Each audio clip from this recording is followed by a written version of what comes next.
आज भारत किसी से कमज़ोर नहीं है। हम जब एयरपोर्ट पे जाते हैं पहले हिंदुस्तानियों को बड़ी गिरी नज़र से देखते थे, लेकिन आज भारतीयों को बड़ी इज्जत की नज़र से देखते हैं कि आप भारतीय हैं। इसलिए मुसलमान अब किसी की बहकावे में नहीं आएगा और देश में वही काम करेगा जो कलाम साहब ने किए हैं, मीर अब्दुल हमीद साहब ने किए हैं और रहीम खान खाना ने किए हैं। हम देश के वफादार हैं, गद्दारों के साथ बिल्कुल नहीं हैं। चाहे वो किसी भी जाति का, धर्म का हो, किसी भी देश का, मजहब का हो, चाहे वो इस्लामी लिबास पहनता हो, चाहे टोपी लगाता हो, दाढ़ी रखता हो, अगर वो दहशतगर्दी फैला रहा हो, हमारा भाई नहीं है। इस्लाम से कोई ताल्लुक नहीं है। हमारे हिंदुस्तान पर अगर कोई आँख उठा कर देखेगा उसकी आँख निकालने का काम हम करेंगे। कौन बहका रहा है आप लोगों को, थोड़ा सा इसके बारे में बताइए। नहीं, पहले से ही चला है। आप जैसे तमाम, मैं पार्टियों का नाम नहीं लूँगा, तमाम राजनीतिक दल हैं मुसलमानों को बहकाती हैं कि अब भारतीय जनता पार्टी तुम्हारे दुश्मन है, मोदी जी तुम्हारे दुश्मन है, योगी जी तुम्हारा दुश्मन है। नमस्कार सर। जी नमस्कार। क्या नाम हुआ आपका? मेरा नाम मौलाना अहमदुल्ला राजशाही है। मैं भारतीय जनता पार्टी अल्पसंख्यक मोर्चे का प्रदेश कार्यकारिणी सदस्य हूँ उत्तर प्रदेश में और सूफी समाज महाअभियान में से प्रभारी उत्तर प्रदेश। तो सर अभी जो आप यहाँ पे मौजूद हैं, यहाँ आने का आपका क्या उद्देश्य है? हमारा उद्देश्य वही है जो हमारे देश के प्रधानमंत्री माननीय नरेंद्र मोदी जी का है और हमारे राष्ट्रीय अध्यक्ष जमाल सिद्दीकी साहब का, हमारे प्रदेश अध्यक्ष मोहम्मद बासित अली साहब का और तमाम लोग उसी पर चल रहे हैं। जो हमारे APJ कलाम साहब पूर्व राष्ट्रपति रहे हैं, जो मिसाइल मैन रहे हैं, उन्होंने देश की युवाओं को ऐसा संदेश दिया है, हमारे देश को आगे बढ़ाया है और जो उन्होंने सपना देखा है उसको हमारे माननीय प्रधानमंत्री नरेंद्र मोदी जी पूरी तरह से पूरा करने का काम कर रहे हैं और सन 2045 में तक हमारा भारत विश्व गुरु बन जाएगा और एक ऐसा विकसित देश होगा जो दुनिया देखेगी और आज भी देख रही है। और आपने देखा होगा अभी पुलवामा कांड हुआ, हमारे माननीय प्रधानमंत्री जी ने ऐसा जवाब दिया है ऑपरेशन सिंदूर के माध्यम से कि पूरी दुनिया ने देखा है भारत कल भी मजबूत था, आज भी मजबूत है और माननीय नरेंद्र मोदी जी के नेतृत्व में बहुत अच्छा काम कर रहा है। जो सपना कलाम साहब ने देखा है उसे पूरा माननीय प्रधानमंत्री जी कर रहे हैं। तो सर जैसे कि आपने अभी बीच में बोला है कि जैसे कि 2045 में हमारा देश विकसित बन जाएगा, तो 2045 क्यों, 2027-30 क्यों नहीं? नहीं, उसका कोई भी काम करते हैं आप, कोई बिल्डिंग हो, इमारत हो, आप गिराने में तो जरा टाइम लगता है लेकिन बनाने में बहुत टाइम लगता है। माननीय प्रधानमंत्री जी 2014 से लेकर आज तक जो काम कर रहे हैं, 11 साल में देखिए, जो काम 70 साल में नहीं हुए वो 11 साल में हो गए हैं। जैसे कि माननीय प्रधानमंत्री ने नजर रखी कि किस घर में शौचालय नहीं है, चिन्हित करके पूरे देश में शौचालय बना दिए और जैसे मकान नहीं है तमाम चिन्हित करके तमाम नगर विकास प्रधानमंत्री योजना आवास योजना से तमाम गरीबों के मकान बना दिए। और आज गरीबी जो रेखा है वो 10.5% घट करके 14% रह गई है। जी 24% सन 2011-12 में। अब 25 करोड़ नौजवान जो रोजगार से लगे हैं और रोजगार कर रहे हैं और गरीबी देश से दूर हो रही है। तो सारे काम धीरे धीरे चल रहे हैं लेकिन एक इमारत बनने में, एक नया भारत बनने में वो टाइम तो लगेगा ही। जी आप थोड़ा सा डॉक्टर कलाम यूथ अवार्ड जो आज जो ये प्रोग्राम किया गया है इसके बारे में बताइए हमारे दर्शकों को कि इससे लोगों को क्या सीखना चाहिए और ये क्यों किया गया है? तो ये इसलिए किया गया है जो डॉक्टर कलाम हमारे आदर्श हैं, हमारे आदर्श मीर अब्दुल हमीद हैं, डॉक्टर कलाम हैं। हम किसी आतंकवादी को अपना आदर्श नहीं मानते।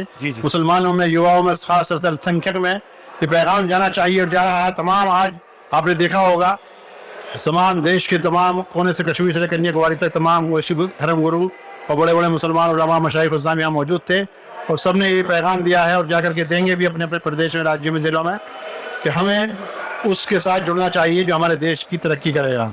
और हमें देश की तरक्की करते हुए भारतीय जनता पार्टी दिखाई दे रही है, माननीय नरेंद्र मोदी जी दिखाई दे रहे हैं। इसलिए मुसलमान अब किसी की बहकावे में नहीं आएगा और देश में वही काम करेगा जो कलाम साहब ने किए हैं, मीर अब्दुल हमीद साहब ने किए हैं और रहीम खान खाना ने किए हैं। हम देश के वफादार हैं, गद्दारों के साथ बिल्कुल नहीं हैं। चाहे वो किसी भी जाति का, धर्म का हो, किसी भी देश का, मजहब का हो, चाहे वो इस्लामी लिबास पहनता हो, चाहे टोपी लगाता हो, दाढ़ी रखता हो, अगर वो दहशतगर्दी फैला रहा हो, हमारा भाई नहीं है। इस्लाम से कोई ताल्लुक नहीं है। हमारे हिंदुस्तान पर अगर कोई आँख उठा कर देखेगा उसकी आँख निकालने का काम हम करेंगे। अच्छा, इसका पैगाम। तो सर अभी आपने बोला कि हम किसी के बहकावे में नहीं आएंगे, तो ये कौन बहका रहा है आप लोगों को, थोड़ा सा इसके बारे में बताइए। नहीं, पहले से ही चला है। आप जैसे तमाम, मैं पार्टियों का नाम नहीं लूँगा, तमाम राजनीतिक दल हैं मुसलमानों को बहकाती हैं कि अब भारतीय जनता पार्टी तुम्हारे दुश्मन है, मोदी जी तुम्हारे दुश्मन है, योगी जी तुम्हारा दुश्मन है और भारतीय जनता पार्टी ने अभी तक कोई काम ऐसा किया ही नहीं कि मुसलमानों के खिलाफ हो। जो लोग बेगा दे, चाहे वक्फ बोर्ड का बिल हो या 3 तलाक का मसला हो, जितने भी काम किए हैं सब मुसलमानों के अल्पसंख्यक के हित में किए हैं और उससे सब लोगों को फायदा पहुंच रहा है। हमारी बहनें सुरक्षित हैं। 3 तलाक जब से कानून पास हुआ है, और पहले तलाक यूं हो जाया करती थी, बड़ी परेशानी थी। आज सब लोग खुश हैं, हमारी महिलाएं खुश हैं, हमारे नौजवान खुश हैं, युवा खुश हैं। तो जो लोग वैगाना काम कर रहे थे आज वो खुद देख रहे हैं, बौखला रहे हैं।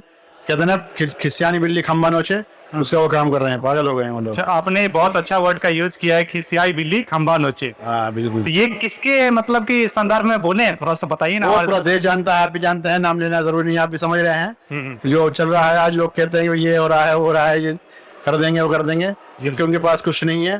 दरअसल पर उनके पास कुछ नहीं है, इस पर जुमले हैं, जबानी बातें करते हैं। मोदी जी ने काम किया है वो जमीन पर उतर कर किया है। और मोदी जी ने पूरे देश, जब भी कोई भी उनका संबोधन हुआ है, कहीं भी पार्टी में उन्होंने बयान दिया है, कहीं भी किसी भी सभा में बोले हैं, उन्होंने कभी किसी जाति धर्म का नाम नहीं लिया। उन्होंने क्या, पूरे भारतीय जितने भी देशवासी सब मेरे हैं, मैं सबके साथ हूँ। सबका साथ, सबका विकास, सबका विश्वास तो पार्टी काम कर रही है और इंशाल्लाह करती रहेगी। हम हर तरह से मोदी जी के साथ हैं। जी सर, हमारा एक लास्ट सवाल है, आज का ये प्रोग्राम से यूथ को क्या सीखना चाहिए? वो यूथ को ये सीखना चाहिए कि सबसे पहले, चाहे हम गरीबी हों, चाहे जब गुलाम साहब एक ऐसे घर में पैदा हुए यहाँ पर खाने के लिए एक टाइम का खाना भी नहीं था, उसके बावजूद वो पढ़े और इतना तरक्की आगे की। उनकी बहन ने जेवर गिरवी रख के उन्हें विदेश पढ़ने भेजा, फिर उसके बाद वो इतने पढ़े लिखे और मिसाइल मैन बन गए और देश के राष्ट्रपति बन गए।